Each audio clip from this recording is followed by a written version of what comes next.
Selamat pagi Bapak Ibu dan saudara-saudaraku, apa kabar pagi ini?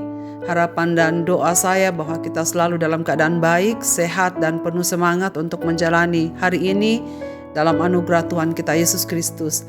Senang sekali kita berjumpa kembali kita di acara Renungan Pagi edisi 16 Desember 2022. Pagi ini bacaan kita dari Lukas pasal 1 ayat 39 hingga 45 demikian. Beberapa waktu kemudian berangkatlah Maria dan langsung berjalan ke pegunungan menuju sebuah kota di Yehuda. Di situ ia masuk ke rumah Zakaria dan memberi salam kepada Elisabet. Dan ketika Elisabet mendengar salam Maria, melonjaklah anak di dalam rahimnya dan Elisabet pun penuh dengan kuasa Roh Kudus. Lalu berseru dengan suara nyaring, "Diberkatilah engkau di antara semua perempuan, dan diberkatilah buah rahimmu. Siapakah aku ini sampai ibu Tuhanku datang mengunjungi aku? Sebab sesungguhnya ketika salammu sampai kepada telingaku, anak di dalam rahimku melonjak kegirangan. Dan berbahagialah ia yang telah percaya, sebab apa yang dikatakan kepadanya dari Tuhan akan terlaksana." Bersama kita kuat. Saudara-saudara yang dikasihi Tuhan, apa yang paling kita harapkan ketika kita menghadapi persoalan-persoalan hidup? Dukungan dari orang-orang yang mengasihi kita tentunya. Kehadiran dan dukungan orang-orang di sekitar kita sangat menolong, menguatkan kita, menghibur kita dan memberi kita sukacita. Itulah sebabnya Maria memilih menjumpai saudaranya Elisabet yang sedang mendapat anugerah hamil bulan ke-6 di masa tuanya yang dulu disebut mandul. Dan Maria ingin membuktikan apa yang dikatakan malaikat kepadanya, bahwa apa yang dikatakan Tuhan baginya tidak ada yang mustahil. Elisabet mengatakan, "Berbahagialah ia yang percaya, sebab apa yang dikatakan kepadanya dari Tuhan akan terlaksana." Saudara sekalian, Maria melakukan perjalanan yang begitu melelahkan. Di ayat yang ke-39 dikatakan, beberapa waktu kemudian berangkatlah Maria dan langsung berjalan ke pegunungan menuju sebuah kota di Yerusalem atau di Yehuda. Dari ayat ini terkesan bahwa tempat kediaman Maria dan Elisabet cukup dekat dan hanya ditempuh berjalan sebentar saja. Namun pada kenyataannya jarak antara Nazaret dengan tempat tinggal Elisabet sangatlah jauh. Sebab itu berjarak kurang lebih dari 100 km. Maria dan orang tuanya tinggal di Nazaret di daerah Galilea. Nazaret sendiri adalah kota kuno yang terletak di utara Israel. Saat ini kota ini merupakan kota Arab terbesar di Israel dan dikenal sebagai ibu kota Arab di Israel. Yusuf dan Maria adalah keturunan Raja Daud dan keduanya tinggal di Nazaret. Saudara sekalian, mungkin Maria ingin berbagi pengalaman dengan Elisabet. Selain ingin menyaksikan apa yang dikatakan malaikat, tetapi sesungguhnya ia ingin berbagi rasa, berbagi pengalaman, berbagi pikiran dengan saudaranya Elisabet yang kurang lebih bergumul yang sama. Elisabet mengandung di masa tua.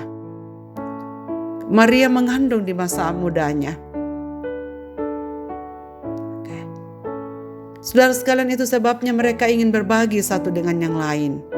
Tentu bukan hal mudah bagi Maria sebagai seorang perawan untuk mengandung seorang anak yang bukan anaknya sendiri. Elisabet memang susah, memang sesuatu yang aneh, karena di masa tuanya ia bisa melahirkan anak, tetapi ia punya suami. Tapi bagaimana dengan Maria? Ia juga hamil di masa mudanya dan justru terjadi bukan karena hubungan dengan suami yang ia kasihi. Dan menjadi luar biasa karena anak yang dia kandung menurut malaikat itu adalah anak Allah. Maka berbagi pergumulan perasaan atas apa yang telah Allah lakukan bagi diri mereka masing-masing tentu mendatangkan sukacita dan banyak hal yang mereka rasakan. Kedatangan Maria ternyata mendapat sambutan yang luar biasa, baik dari Elisabet maupun dari bayi yang berada dalam kandungannya, yang melonjak penuh sukacita karena mendapat penghormatan dan kunjungan dari ibu dari Tuhan mereka. Meski Elisabet yang mengalami karya Allah di dalam kehamilannya, tetapi ia tahu berkat istimewa yang diterima Maria oleh karena anak yang sedang berada dalam kandungan Maria. Sebab itu Elizabeth tidak segan untuk menyebut Maria sebagai perempuan yang paling diberkati. Maria juga disebut sebagai orang yang berbahagia karena telah percaya pada apa yang dikatakan Tuhan, dengan menunjukkan kesediaannya untuk dipakai oleh Tuhan. Saudara sekalian, alangkah indahnya bila kita yang telah mengalami anugerah, mengalami hal-hal yang baik, mengalami sukacita dan damai sejahtera dari Tuhan, bahkan keajaiban dari Tuhan, kita dapat sharingkan kepada orang lain. Kita dapat bagi dengan siapa yang layak untuk menerimanya. Ini akan mendatangkan sukacita yang lebih lagi dan tentunya akan sangat menguatkan iman masing-masing. Saudara sekalian, perempuan ini mengalami karya Tuhan dalam kehidupan mereka.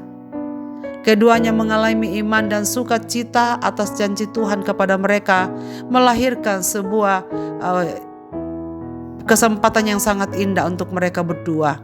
Mereka melahirkan sebuah pertemuan yang saling meneguhkan dan kemudian akan berujung pada puji-pujian kepada Allah. Pertemuan mereka digunakan untuk memuji Tuhan. Persekutuan ini dipergunakan untuk memuliakan Tuhan. Nah, saudara sekalian, begitulah seharusnya pertemuan, persekutuan, keakraban antar saudara-saudara seiman seharusnya mendatangkan kemuliaan bagi Tuhan.